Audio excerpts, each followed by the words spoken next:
J'espère que vous avez tenu le choc en entendant ce long évangile, même en ayant dormi 1 heure de moins. Ça a un peu des accents du procès de Jésus. Je ne sais pas si ça vous a fait penser à ça, ce long dialogue, cette longue accusation que vit cet aveugle. Alors frères et sœurs, le temps de carême que nous vivons nous permet de revenir au fondement de notre vie de chrétien. Et ce qui est au fondement de notre vie de chrétien, eh bien, c'est d'abord notre foi en Jésus. Et il me semble que l'évangile de ce dimanche nous éclaire sur ce qu'est la foi en Jésus. Alors je vous propose d'en retirer 3 enseignements. Premièrement, la foi naît de la rencontre avec Jésus, de la rencontre transformatrice avec Jésus. Deuxièmement, la foi s'affermit face à la contradiction de ceux qui ne veulent pas croire. Et troisièmement, la foi s'épanouit dans la relation avec le Christ. Le premier enseignement que cet évangile nous donne est donc que la foi naît de la rencontre personnelle et transformatrice avec le Christ. Et je voudrais dégager quelques traits de cette rencontre. Elle intervient dans la vie de manière totalement gracieuse. C'est Jésus qui en a l'initiative. L'aveugle-né de notre évangile devait mendier aux abords de ce temple depuis des semaines, depuis des années peut-être. Il était installé dans cette vie de mendicité. Et puis un jour, de manière totalement fortuite, inattendue, gracieuse, Jésus passe par là et le voit. Ce jour-là, Jésus vient à la rencontre de cet homme. Et alors tout va changer pour lui. Et cette rencontre avec Jésus, elle est transformatrice, elle change la vie. La rencontre avec Jésus fait passer des ténèbres à la lumière. Ne pas connaître Jésus, c'est être dans la nuit. Le connaître, le rencontrer, c'est être illuminé. La cécité de ce mendiant symbolise le fait qu'il est dans la nuit. Jésus qui se proclame la lumière du monde, il va l'en faire sortir de cette nuit. Cette transformation, elle se fait en 2 temps parce qu'elle requiert 2 actions indispensables. 2 actions indispensables, celle de Dieu et celle de l'homme. D'abord, une action de Dieu. Un travail de Jésus, une œuvre de Dieu pour l'homme. Il nous faut travailler aux œuvres de celui qui m'a envoyé, dit Jésus. Cela dit, il cracha à terre et avec la salive, il fit de la boue, puis il appliqua la boue sur les yeux de l'aveugle. Voilà le travail de Jésus. Et ce travail, en fait, c'est une recréation. Vous vous souvenez, au jardin de la Genèse, Dieu avait créé l'homme à partir de la terre. Il a modelé Adam, et Adam, ça veut dire le glaiseux. Il lui avait insufflé son souffle de vie. Maintenant, c'est Jésus qui fait de la boue avec sa salive, avec sa propre vie, pour guérir l'homme de sa cécité, pour le sortir des ténèbres et lui redonner la vie. Cette rencontre avec Jésus, c'est une recréation. Mais il y a un deuxième moment, c'est l'action de l'homme. Oui, la transformation intervient parce que Dieu agit, mais elle ne se fait pas sans la participation de l'homme, sans sa collaboration à l'œuvre de Jésus.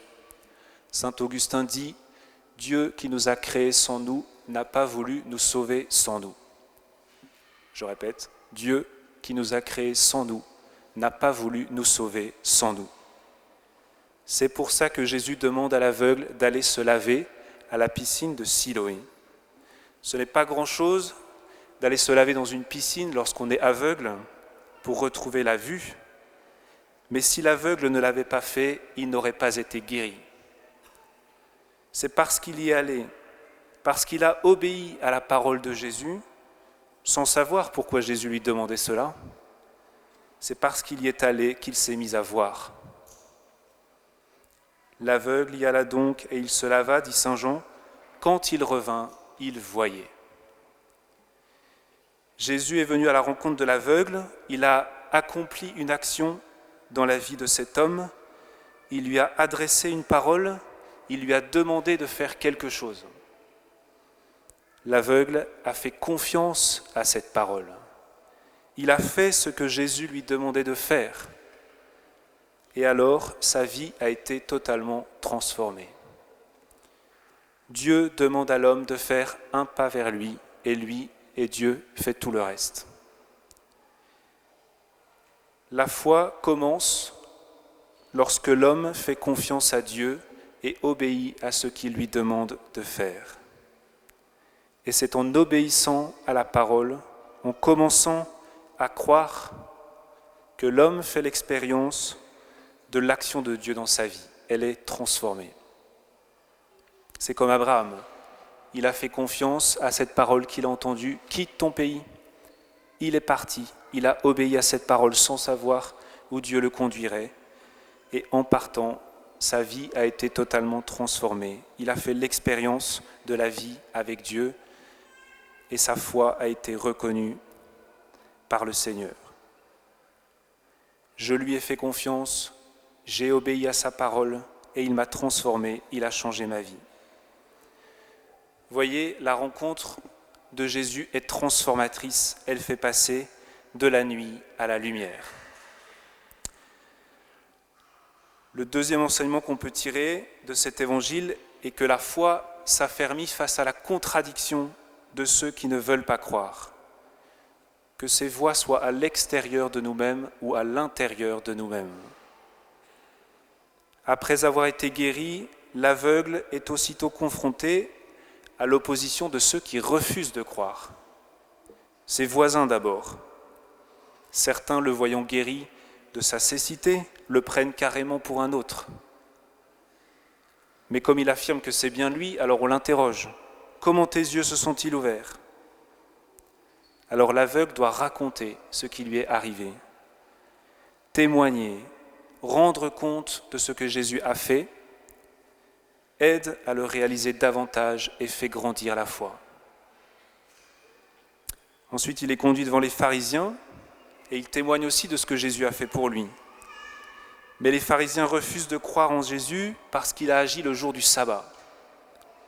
Et ils voient cela comme une enfreinte à la loi de Dieu, comme un péché, au lieu de comprendre que Dieu a créé le sabbat, justement pour que l'homme accueille l'œuvre de Dieu.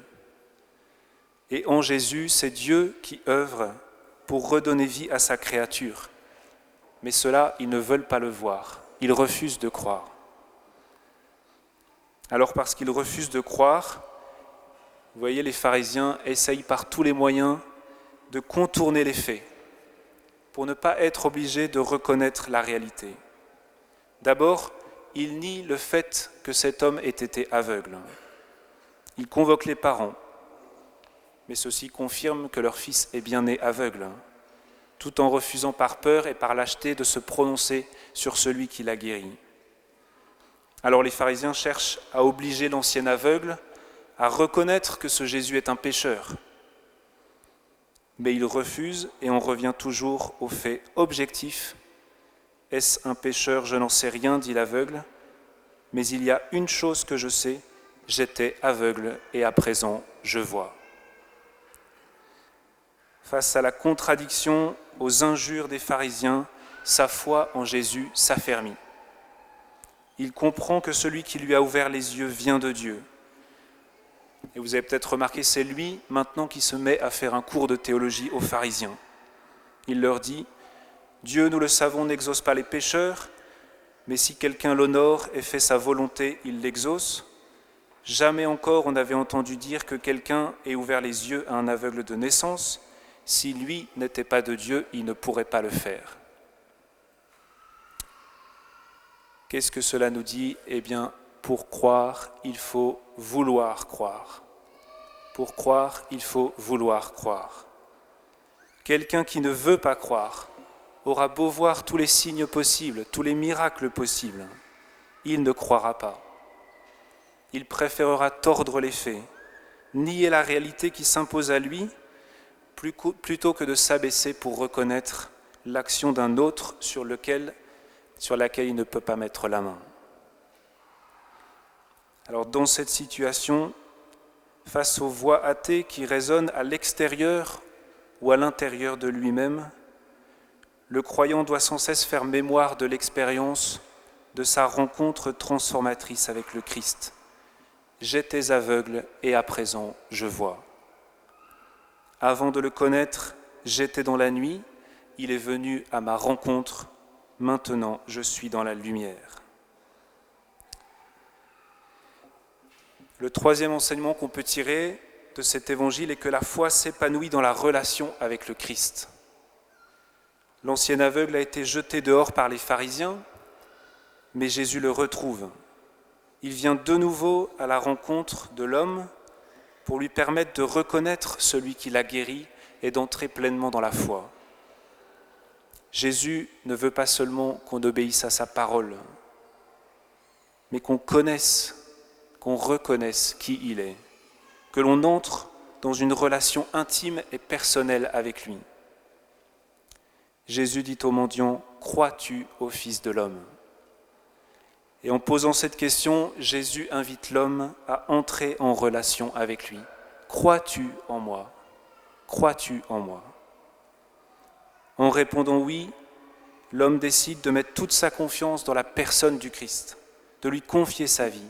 « Je crois, Seigneur. » Et il se prosterne en signe d'adoration devant celui qu'il a reconnu comme étant plus qu'un homme, comme étant son Seigneur.